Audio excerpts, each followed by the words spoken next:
Hello दोस्तों, एक बार फिर से स्वागत है आप सभी का त्रिशक्ति एकेडमी में।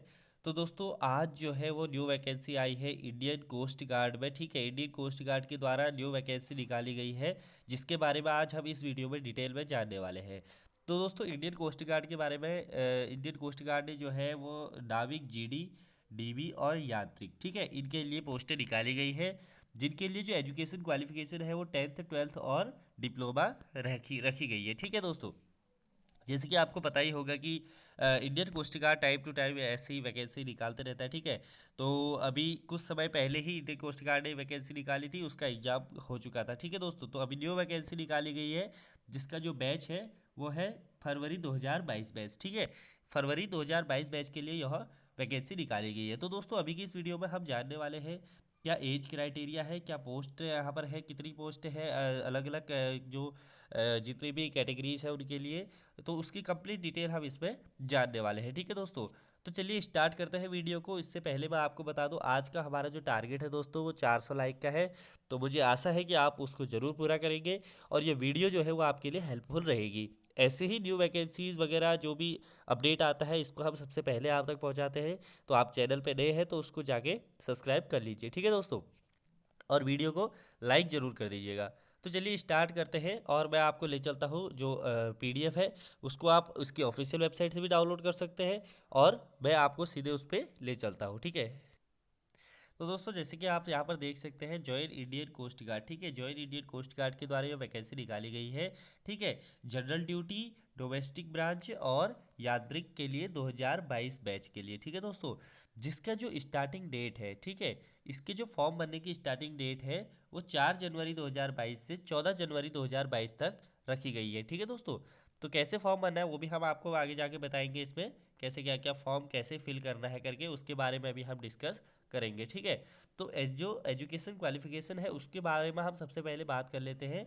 तो जो नाविक जीडी है, ठीक है, नाविक जो जीडी है उसके लिए 12th पास आपको होना चाहिए विद फिजिक्स और मैथ्स। ठीक है, इसके लिए आपको किसी भी जो बोर्ड है उसके द्वारा, तो रिकॉग्नाइज जो बोर्ड है उसके द्वारा आपका 12th आपके पास होना चाहिए जनरल ड्यूटी के लिए। बात अगर डोमेस्टिक ब्रांच की करें तो आपके पास 10th क्लास पास आउट होने चाहिए।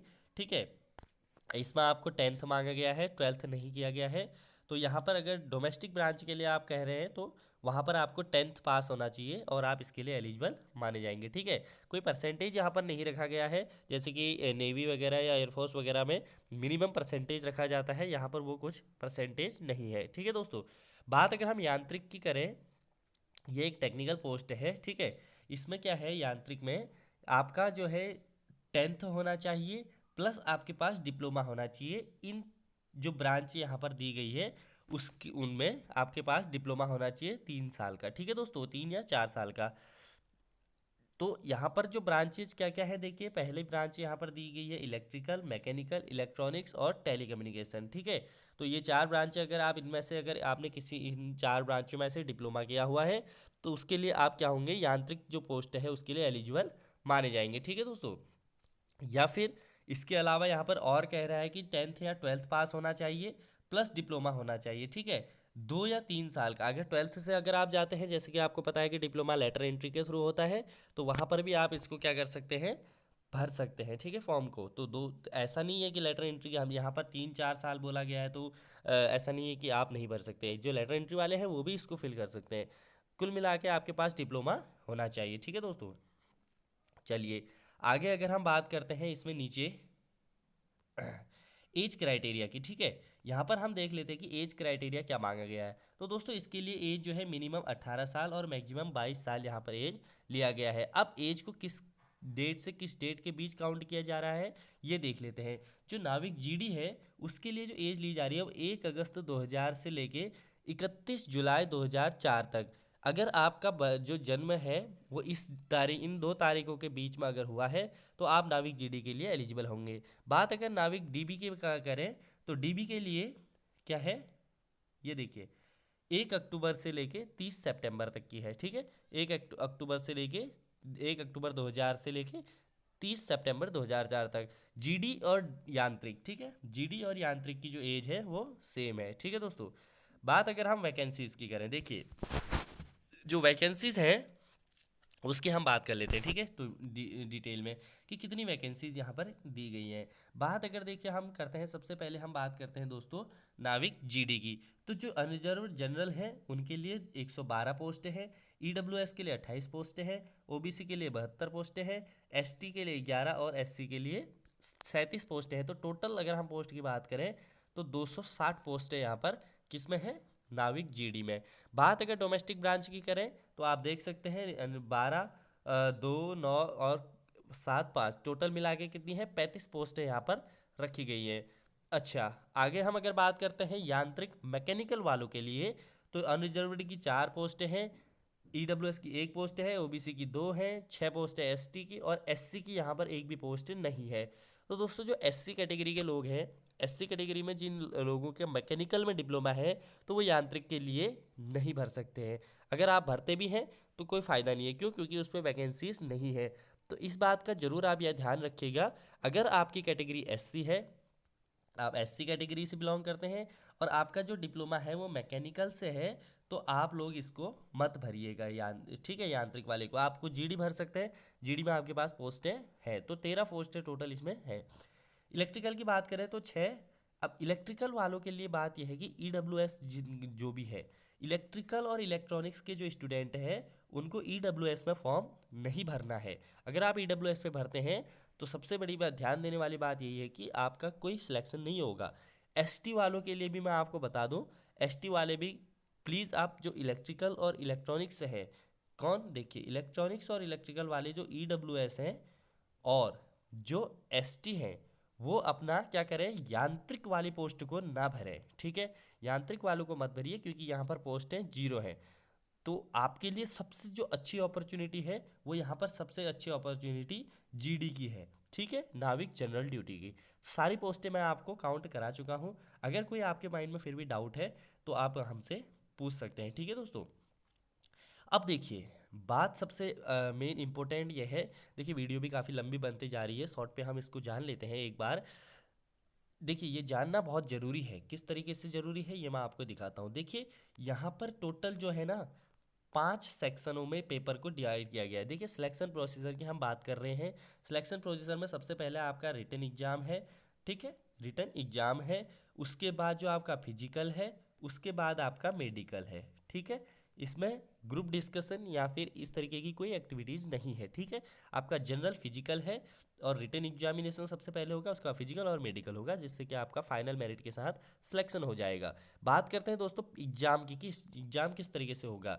तो यहाँ पर कोस्ट गार्ड के द्वारा क्या किया गया है, टोटल 5 सेक्शनों में एग्जाम को डिवाइड किया गया है। एक पहले सेक्शन में 10th का सिलेबस है, दूसरे सेक्शन में 12th का है, तीसरे सेक्शन में डिप्लोमा इन इलेक्ट्रिकल है, फिर है डिप्लोमा इन इलेक्ट्रॉनिक्स, और पांचवा जो सेक्शन है वहाँ पर क्या है, देखिए यहाँ पर मैं आपको दिखाता हूँ। चलिए यहाँ पर आप देख लीजिए, जो पांचवा सेक्शन है वहाँ पर हम अभी राइड नहीं कर पा रहे, तो ये मैकेनिकल का सिलेबस है। तो अब देखिए यहाँ पर मैं आपको दिखाता हूँ कि किस तरीके से ये 5 सेक्शन मैंने आपको बताया क्या क्या है। अब देखिए यहाँ पर आप पोस्ट को देखिए, ठीक है, यहाँ पर आप पोस्ट देखेंगे तो नाविक डीबी जो है वहाँ पर क्या है, देखिए ये सेक्शन 1 केवल यूज किया जाएगा। क्या? सेक्शन 1। तो नाविक डीबी वालों के लिए केवल 10th का सिलेबस आएगा, ठीक है। नाविक जीडी के जो स्टूडेंट है वहाँ पर सेक्शन 1+2 को किया जाएगा, यानी क्या, 10th और 12th दोनों का सिलेबस वहाँ पर दिया जाएगा। जो यांत्रिक है इलेक्ट्रिकल वालों के लिए, उनके लिए सेक्शन 1+3 वाला सेक्शन, ठीक है, इसको हम यूज करेंगे। यांत्रिक जो इलेक्ट्रॉनिक्स है वहाँ पर हम सेक्शन 1+4 को यहाँ पर यूज करेंगे। यूज करने का मतलब है कि एग्जाम में इनसे क्वेश्चन आएंगे, ठीक है। ये सिलेबस दिखा रहा हूँ मैं आपको कि क्या क्या कौन कौन से सेक्शन से आपका सिलेबस वहाँ पर बन के पेपर आएगा। अगर आप यांत्रिक मैकेनिकल से भरते हैं तो पहला और पांचवा सेक्शन आपका मिलके आएगा, ठीक है। पहला सेक्शन सब में कंपलसरी है, ये आपने नोट किया होगा। इसमें आपका पहले सेक्शन में क्या है, 60 क्वेश्चन है। 60 क्वेश्चन 60 मार्क्स के हैं, जिसके लिए 45 मिनट आपको दिया जाएगा। अब सपोज अगर आप दूसरा, आपके पास कुछ भी हो सकता है, देखिए डीबी वालों के लिए केवल पहला सेक्शन है, जीडी वालों के लिए पहला और दूसरा दोनों है, यानी पहला और दूसरा सेक्शन का मतलब क्या है, देखिए पहला और दूसरे सेक्शन का मतलब 60 क्वेश्चन पहले सेक्शन के प्लस 50 क्वेश्चन दूसरे सेक्शन के, और टाइमिंग देखिए 45 प्लस कितना, 30, यानी इतना टाइम आपको दिया जाएगा, यानी कितना हो गया 45 + 30 यानी 75 मिनट। तो 75 मिनट आपके लिए इस पेपर में रहेगा, किनके लिए, जीडी वालों के लिए, ठीक है। इसी प्रकार आप अगले भी देख सकते हैं। सपोज आपका मैकेनिकल से यांत्रिक है, यांत्रिक की पोस्ट भरी है, तो उसके लिए कौन कौन से सेक्शन है, सेक्शन 1 + सेक्शन 5। तो इसमें क्या है, सेक्शन 1 में 60 क्वेश्चन, सेक्शन 5 में 50 क्वेश्चन, ठीक है। टाइमिंग की बात करें 45 मिनट फर्स्ट सेक्शन के लिए और कितना 30 मिनट सेकेंड सेक्शन के लिए। यानी कुल मिला के अगर हम बात करें, आपके पास जो टोटल क्वेश्चन आएंगे वो टोटल क्वेश्चन 110 क्वेश्चन होंगे और आपके पास जो टाइमिंग आएगी वो 75 मिनट की आएगी, ठीक है। तो ये आपको हमने एग्जाम के लिए क्लियर करा दिया कि किस तरीके से एग्जाम होने वाले हैं, ठीक है। फिजिकल टेस्ट होने वाला है। फिजिकल टेस्ट में क्या क्या है देखिए, आपके पास क्या है, एक तो 1.6 किलोमीटर की रनिंग है 7 मिनट में, और आपका 20 जो है जो स्क्वाट है, ठीक है, और 10 पुशअप है, ठीक है, उठक बैठक है कहेंगे, 20 उठक बैठक करेंगे और 10 आपका पुशअप होगा, ठीक है। तो इतना आपका फिजिकल है। फिजिकल बहुत इजी है। मेडिकल उसके बाद आपका क्या होने वाला है, मेडिकल, ठीक है। उसके बाद क्या होने वाला है, मेडिकल आपका होने वाला है, ठीक है। और उसके आगे अगर हम बात करें फिर है आपका डॉक्यूमेंट वेरिफिकेशन, ठीक है। डॉक्यूमेंट वेरिफिकेशन आपका होने वाला है। तो अब देखिए, डॉक्यूमेंट जो वेरिफिकेशन है वो आपका आगे इस तरीके से किया जाएगा, सारी वो चीज़ें, ठीक है। तो जहाँ तक मैं समझता हूँ कि ये सारी चीज़ें आपके माइंड में अभी क्लियर होंगी। फॉर्म आपको कहाँ से भरना है, join Indian coast guard .cdac.in पे, ठीक है। यहाँ पर आप जाके फॉर्म भर सकते हैं, ये तो आपको पता ही है। तो दोस्तों आई होप कि जो सारी वीडियो से रिलेटेड जितनी भी जानकारी मैंने आपको दी उससे आपके सारे डाउट जो है वो क्लियर हो चुके होंगे, ठीक है। तो दोस्तों अगर फिर भी आपके माइंड में अगर कोई डाउट रहता है तो आप कमेंट करके ज़रूर बताइए, ठीक है। और हम उसका कोशिश करेंगे जल्द से जल्द रिप्लाई की। तो और सब्सक्राइब आप ज़रूर से कर लीजिएगा चैनल को। तो मिलते हैं दोस्तों नेक्स्ट वीडियो में, तब तक के लिए थैंक्स फॉर वॉचिंग, जय हिंद। और प्लीज़ जाते समय लाइक ज़रूर कर दीजिएगा।